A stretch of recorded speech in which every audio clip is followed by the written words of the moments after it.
Assalamualaikum warahmatullahi wabarakatuh. Eh, Selamat pagi. Perkenalkan, nama saya Harun Rashid dengan NPM 210665894. Dan pada kesempatan kali ini, saya akan mempresentasikan hasil pengerjaan UAS PTP dari kelas PTP 02.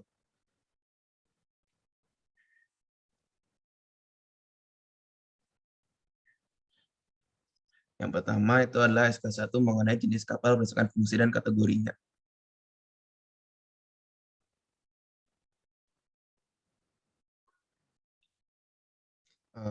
Jadi untuk yang pertama itulah mengenai klasifikasi jenis kapal. Jadi untuk klasifikasi jenis kapal itu ada yang berdasarkan fungsinya, ada berdasarkan gaya apungnya atau by support, ada yang kemudian berdasarkan jenis lambungnya atau hull types, kemudian ada klasifikasi jenis kapal berdasarkan muatan kargo. Nah, kemudian ada fungsi kemudian ada apa klasifikasi kapal yang berdasarkan fungsinya akan saya jelaskan pada berikut ini. Yaitu yang pertama ada yang untuk komersial, seperti ada general cargo ship, kemudian ada yang buat industrial vessels seperti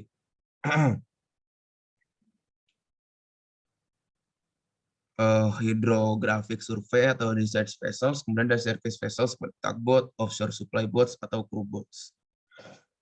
Nah, kemudian dari apa klasifikasi jenis kapal berdasarkan fungsinya bisa dibagi lagi, ada yang untuk high speed craft seperti multi hulls including wave piercers, kemudian ada offshore oil vessels, kemudian ada fishing vessels, ada harbor ocean warcraft, ada dry cargo ships, ada liquid cargo ships, ada passenger ships, sama submersible warships. Nah, kemudian berdasarkan fungsinya itu ada lagi satu yaitu special vessels, yaitu seperti kapal perang, kapal selam, hidrofoil, wing in down effect, dan lain-lain. Jadi fungsi kapal dengan kategori khusus. Kemudian untuk fungsi kapal yang komersial vessels itu ada yang dry cargo ships seperti disebutkan tadi, itu istilahnya itu kapal muatan umum atau kapal barang. Jenis muatannya itu ada yang dry seperti kotak, drum, patrol, muatan dalam, karung, palet, dan sejenisnya. Kemudian memiliki karakteristik sendiri yaitu ada crane-nya sendiri. Kemudian untuk yang berupa kontainer itu biasanya jenis muatan itu adalah peti kemas atau kontainer ukuran tetap sesuai ketentuan. Karakteristik umumnya adalah menggunakan satuan kapasitas kargo berupa TEUS atau 20 foot equivalent units.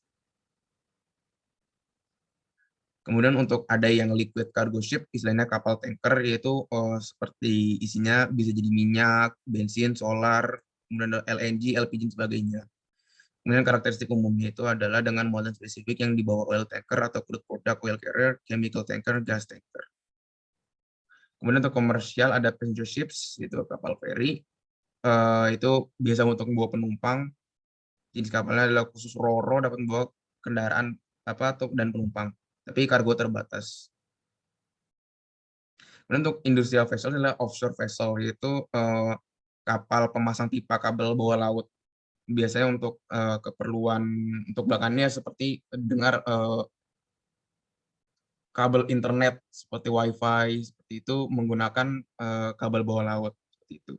Nah, karakteristik umumnya itu adalah memiliki direct crane khusus untuk memasang pipa atau kabel. Kemudian untuk yang offshore vessel, industrial vessel adalah kategori offshore vessel, itu mengolah fluida sumber atau menyimpan dan mentransfer minyak mentah yang sudah diolah. Jadi seperti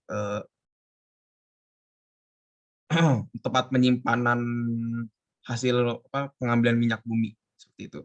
Karakteristik umumnya itu berada di lepas laut lepas, memiliki fasilitas pemrosesan minyak dan gas, kemudian memiliki fasilitas akomodasi. Baik, untuk yang jenis kapal bersama fungsinya sampai situ saja.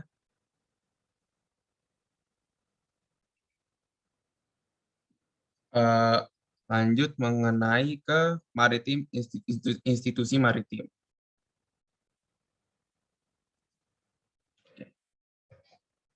Eh, Jadi untuk institusi maritim itu terbagi menjadi dua, itu adalah classification society untuk rules and regulation of class, kemudian statutory body. Nah, untuk classification society itu sebenarnya itu adalah berupa institusi non pemerintah di perusahaan perkapalan. Nah, jadi fungsinya itu adalah untuk membuat standar konstruksi dan klasifikasi pada kapal dan struktur bangunan lepas laut. Kemudian bisa untuk mensupervise konstruksi menggunakan standar dan regulasi yang sudah ada seperti itu. Nah, kemudian ada perusahaan yang pertama adalah IACS atau International Association of Classification Societies. IACS ini terdiri dari 10 member dan 10 member society dan satu asosiasi.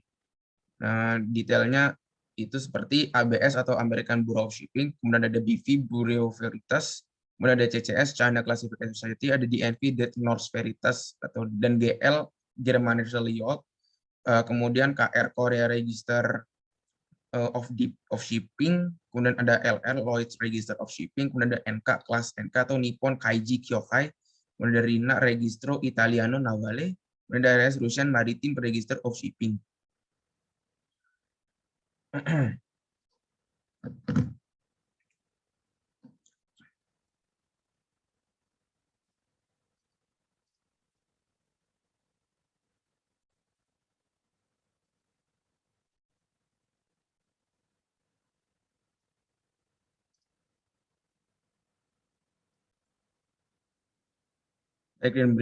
selanjutnya saya akan menjelaskan mengenai salah satu klasifikasi society, institusi yang bernama GL atau Germanischer Layout. Germanischer Layout atau sering disebut dengan GL adalah perusahaan yang bergerak dalam keselamatan kerja, properti, dan lingkungan. Sejarahnya berawal dari 1864 ketika yayasan ini didirikan di Norway untuk memeriksa dan mengevaluasi kondisi teknis kapal dagang Norwegia. Perusahaan ini sudah mengembangkan peraturan-peraturan dan standarisasi untuk kapal selam bertahun-tahun dan sudah menjadi komunitas terkenal di dunia. Germanischer Layout atau GL juga mengembangkan peraturan di industri lepas pantai, produksi, dan transportasi. GL membantu industri maritim untuk mengatur risiko di segala tahap hidup kapal, melalui klasifikasi kapal, bahan bakar, risiko bisnis, dan finansial. Tetapi yayasan ini tidak lagi menjadi yayasan independen akibat dari merger dengan DNV. Jadi sekarang DNV Germanischer Layout itu sudah menjadi satu dengan DNV atau Det North Veritas. Nah, kemudian ada peraturan standarisasinya itu adalah rules of classification untuk general, ada rules of classification untuk kapal sendiri, kemudian ada high speed and light craft, inland and navigation vessels, dan naval vessels. Kemudian juga ada peraturan mengenai offshore standards dan class guidelines. Seperti itu. Kemudian lanjut untuk yang statutory body. Jadi statutory body itu badan non-konstitusional yang mengatur seperti hukum dan pengambilan tindakan dari negara. Jadi ada salah satu institusi yang bernama IMO atau International Maritime Organization.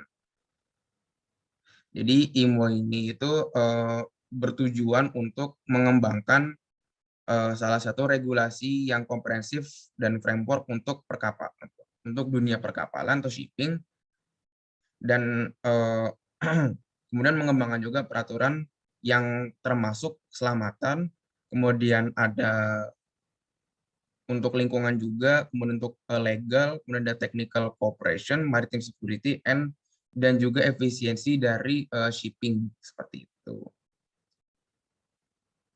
Kemudian IMO juga memiliki regulasi seperti SOLAS atau International Convention on the Safety of Life at Sea, kemudian International Convention on Tonnage Measurement, kemudian ISM Code atau International Safety Management, ISPS Code International Ship and Port Facility Security, kemudian ada MLC atau Marine Labor Convention, kemudian ada BWMC atau Ballast Water Management Convention. Baik. Kemudian lanjut mengenai skala berikutnya, yaitu adalah tahap perancangan kapal.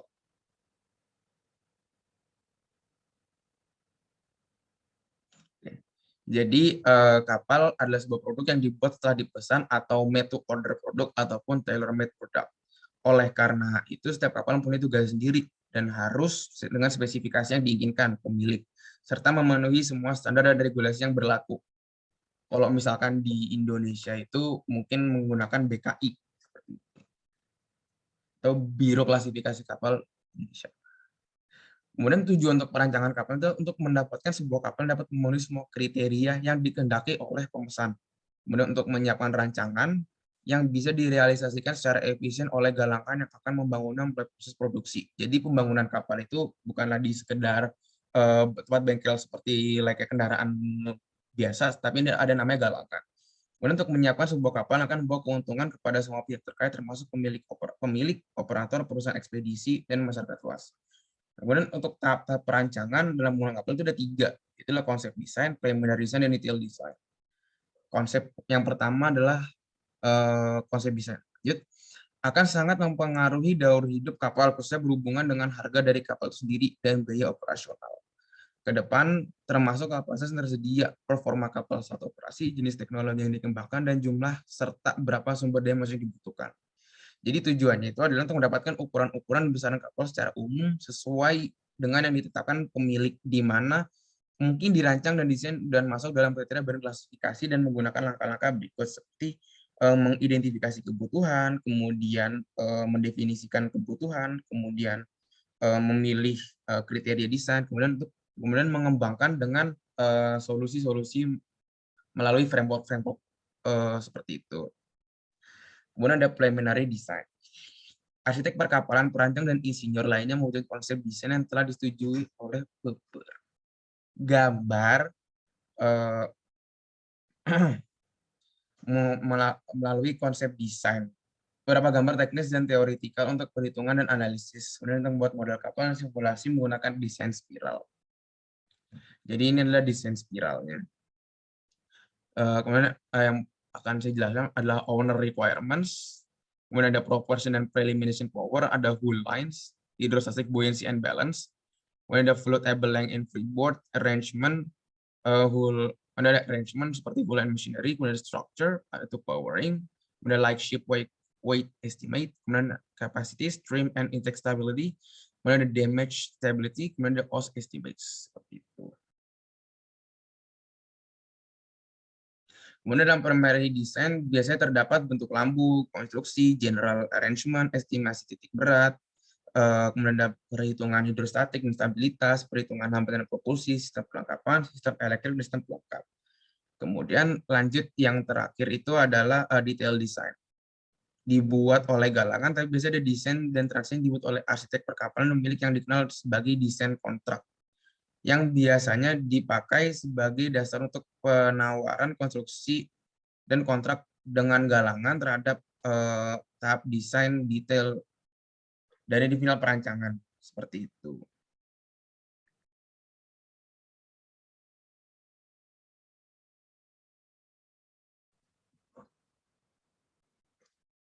Kemudian lanjut mengenai bangunan utama kapal, seperti ukuran utama, koefisien, seperti itu. Oke, yang pertama adalah ukuran utama kapal. Seperti yang dilihat pada gambar, jadi untuk ukuran utama kapal adalah panjang kapal, lebar kapal, tinggi geladak, serta syarat kapal. Dan untuk ukuran utama kapal itu adalah panjang kapal. Yang pertama adalah LOA atau length overall. Itu adalah panjang kapal keseluruhan yang diukur dari ujung buritan sampai ujung haluan. Kemudian ada LBP, length between perpendiculars. Kemudian untuk panjang kapal ada lagi yang namanya garis tegak buritan atau after perpendicular. Kemudian ada force perpendicular atau garis tegak haluan. Kemudian untuk panjang kapal terakhir adalah LWL atau panjang garis air, length of water line. Bentuk lebar kapal ada yang dinamakan dengan breadth atau lebar kapal direncanakan. Kemudian ada juga breadth of water line atau lebar pada garis air muat atau BWH.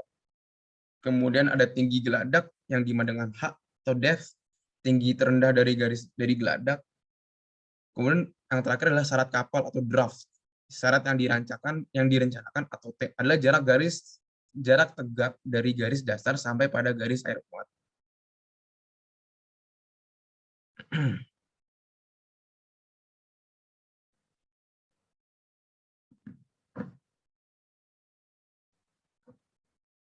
Baik, lanjut. Kemudian adalah bagian-bagian struktur kapal atau part of ship. Yang pertama adalah konstruksi tinggi haluan. Nah, untuk kemudian ada konstruksi midship, kemudian ada konstruksi midship. Ya, jadi ada apa namanya konstruksi tinggi haluan sama konstruksi midship seperti itu.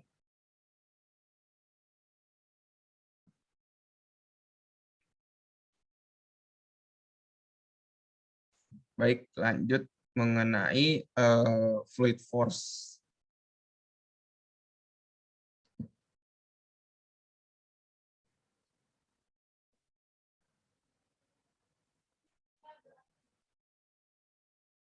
Oke, baik. Selanjutnya saya akan menjelaskan mengenai fluid force atau jadi dalam kapal itu ada yang namanya hidrodinamika dan stabilitas kapal.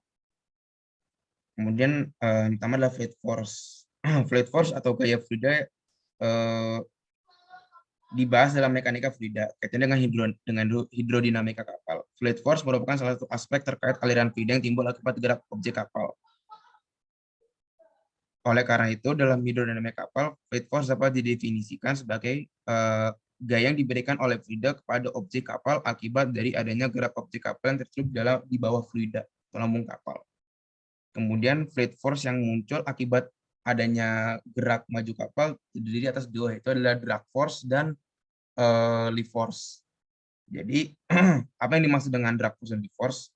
Jadi drag force adalah gaya yang diberikan oleh fluida terhadap lambung kapal yang arah gayanya sejajar berlawanan arah dengan arah gerak kapal.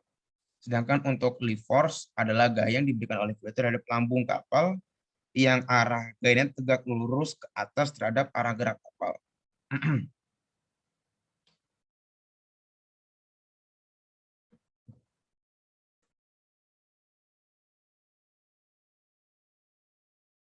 Kemudian ada yang disebut dengan streamline dan bluff bodies. Jadi streamline adalah sesuatu yang dibuat bebas dan efisien atau sesuatu yang memiliki desain meminimumkan hambatan suatu benda yang dikatakan streamline apabila fluida mengalir bebas mengikuti kontur bentuk benda tersebut. Dan bluff adalah lawan dari streamline. Bentuk benda yang tidak streamline disebut bluff. Fluida yang mengalir pada benda bentuk bluff mengikuti kontur bentuk benda hanya sebagian. Seperti itu.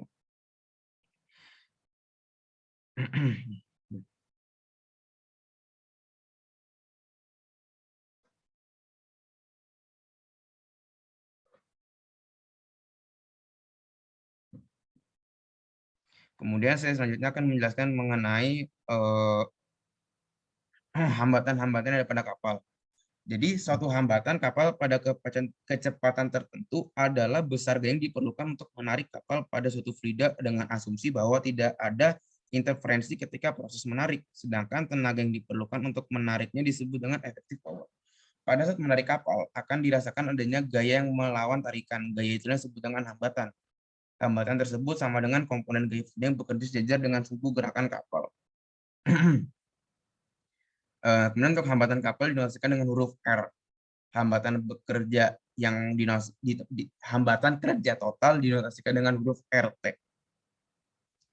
Jadi hambatan-hambatan itu sebenarnya ada 3, yaitu adalah frictional resistance, wave making resistance, eddy resistance, dan air resistance. Untuk frictional resistance adalah hambatan yang ditimbulkan akibat adanya gesekan antara badan kapal dengan fluida ketika kapal bergerak. Untuk wave making resistance adalah hambatan yang disebabkan oleh gelombang yang ada ketika kapal bergerak. Untuk eddy resistance adalah hambatan yang disebabkan oleh arus akibat adanya badan kapal dan bagian lainnya yang ada pada kapal. Kemudian untuk air resistance adalah hambatan yang disebabkan oleh adanya udara ketika kapal bergerak. Namun nilai daripada hambatan udara ini biasanya sangat kecil dikarenakan massa jenis udara yang relatif kecil dibandingkan dengan air. Kemudian untuk komponen hambatan wave making resistance dan eddy resistance biasa disebut dengan residuary resistance.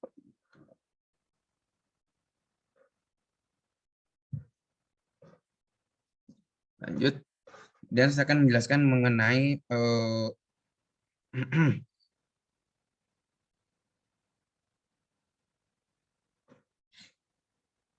kondisi stabilitas pada kapal.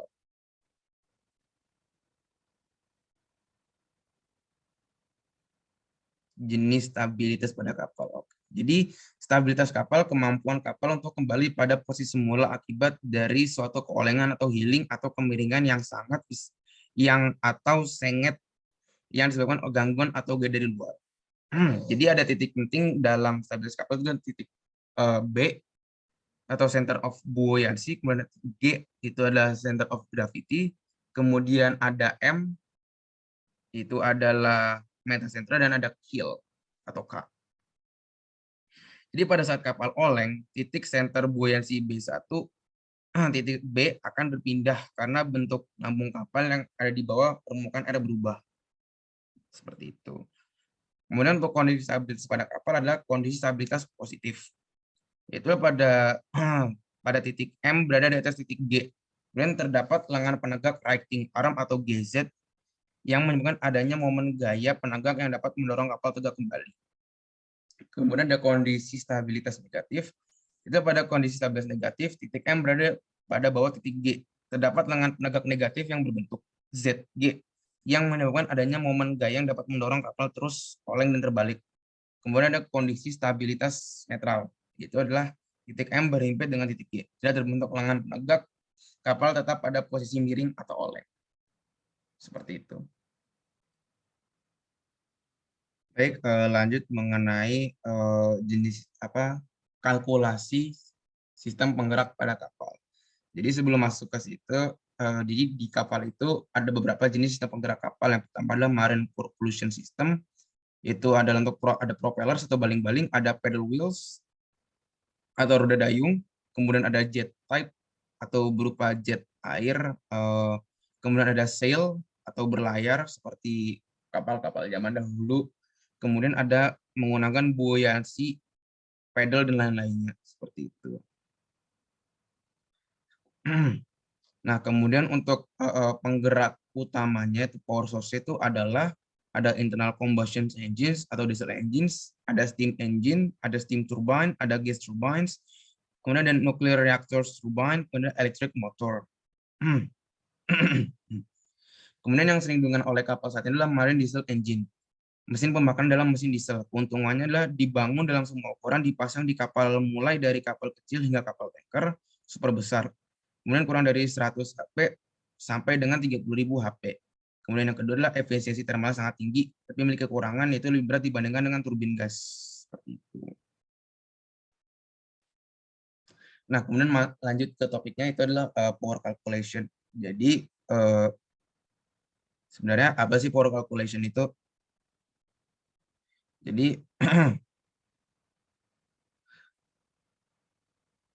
Jadi analisa perhitungan kebutuhan daya yang dibutuhkan untuk dapat menggerakkan sebuah kapal merupakan langkah awal yang harus kita lakukan. Untuk dapat menghasilkan kecepatan kapal sesuai yang diinginkan, diperlukan gaya dorong untuk melawan tahanan kapal atau pemilihan motor penggerak utama kapal sebagai penghasil gaya dorong yang sesuai dengan kebutuhan kapal. Seperti itu. Kemudian lanjut ke alat bantu pada kapal.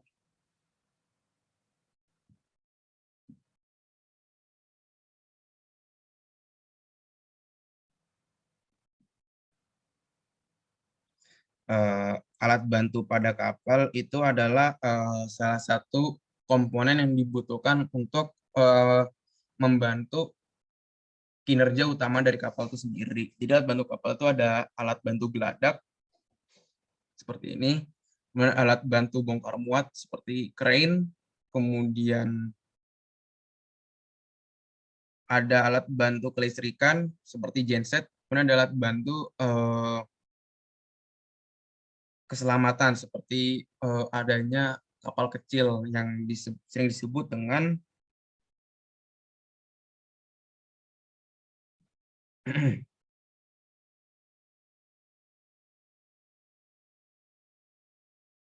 sekoci atau lifeboat.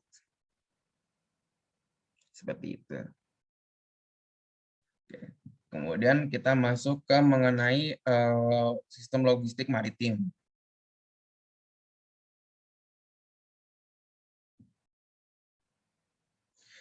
Jadi sebelumnya sudah jelaskan mengenai teknis-teknis dari perkapalan itu sendiri. Dari kapal itu sendiri seperti ada institusi maritim, kemudian klasifikasinya, kemudian gaya fluid force-nya yang membantu, kemudian ada juga mengenai permesinan kapal, mengenai desain dan bangun kapalnya, dan sekarang saya akan menjelaskan mengenai logistik maritimnya yang lebih ke non-teknis, seperti itu.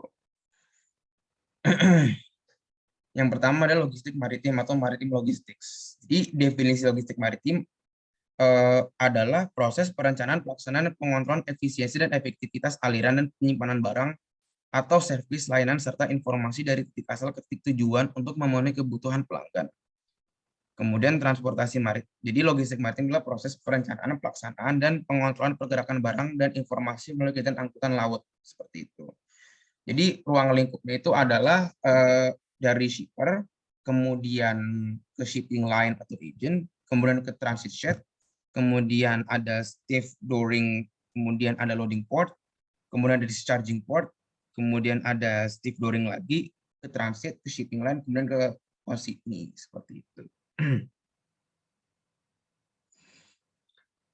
Nah, jadi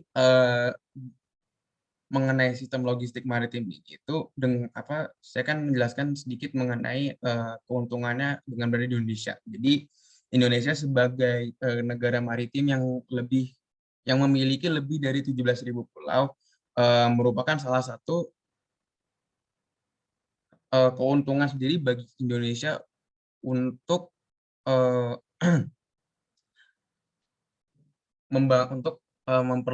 mempercepat pembangunan ekonomi melalui maritim logistik ini. Jadi seperti itu. Kemudian sekarang mengenai rantai pasok atau supply chain. Jadi rantai pasok adalah serangkaian kegiatan yang meliputi koordinasi penjadwalan dan pengendalian terhadap pengadaan, produksi, persediaan, dan pengiriman produk ataupun layanan jasa kepada pelanggan yang mencakup administrasi harian, operasi logistik, dan pengolahan informasi mulai dari pelanggan hingga ke pemasok. Kemudian apa sih yang dikelola dalam rantai pemasok adalah aliran material, informasi, dan keuangan. Seperti itu. Kemudian ada bisnis pelayaran atau shipping. Bisnis pelayaran merupakan bisnis jasa transportasi memberikan layanan pengangkutan barang, manusia, hewan menggunakan moda transportasi kapal. Ada 3 bentuk bisnis, adalah liner service, tram service, industrial carrier service.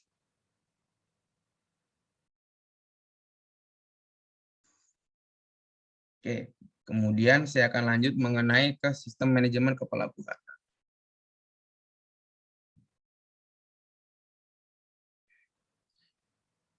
Oke. Jadi pelabuhan sudah diatur dalam UU Nomor 17 Tahun 2008 tentang pelayaran. Undang-undang ini diperkuat oleh regulasi turunannya yaitu PP Nomor 61 Tahun 2009 tentang kepelabuhanan yang diperbarui oleh PP Nomor 64 Tahun 2015. Yaitu ada sejumlah permen hub yang mengatur level pelaksanaan teknis. Dalam hal pengelolaan pelabuhan, perubahan terpenting dalam UU Nomor 17 Tahun 2008 adalah dilakukannya pemisahan regulator dan operator. Sebelumnya peran regulator dan sekaligus sebagai operator di pelabuhan dipegang oleh PT Pelindo. Itu sebagai for your information aja. Kemudian dengan layanan UU Nomor 12 Tahun 2008, pengolahan pelabuhan dilaksanakan oleh Badan Usaha Pelabuhan atau BUP. Hingga saat ini, selain Pelindo, ada puluhan perusahaan lainnya yang sudah memiliki status sebagai BUP. Sedangkan untuk menjalankan fungsi sebagai regulator, pemerintah membentuk otoritas pelabuhan atau OP yang dalam dunia maritim internasional disebut dengan Port Authority. OP adalah lembaga pemerintah di pelabuhan sebagai otoritas yang melaksanakan fungsi pengaturan, pengendalian, dan pengawasan kegiatan pelabuhan yang diusahakan secara komersial. Baik, sekian itu saja presentasi dari saya. Kurang lebihnya mohon maaf. Wassalamualaikum warahmatullahi wabarakatuh.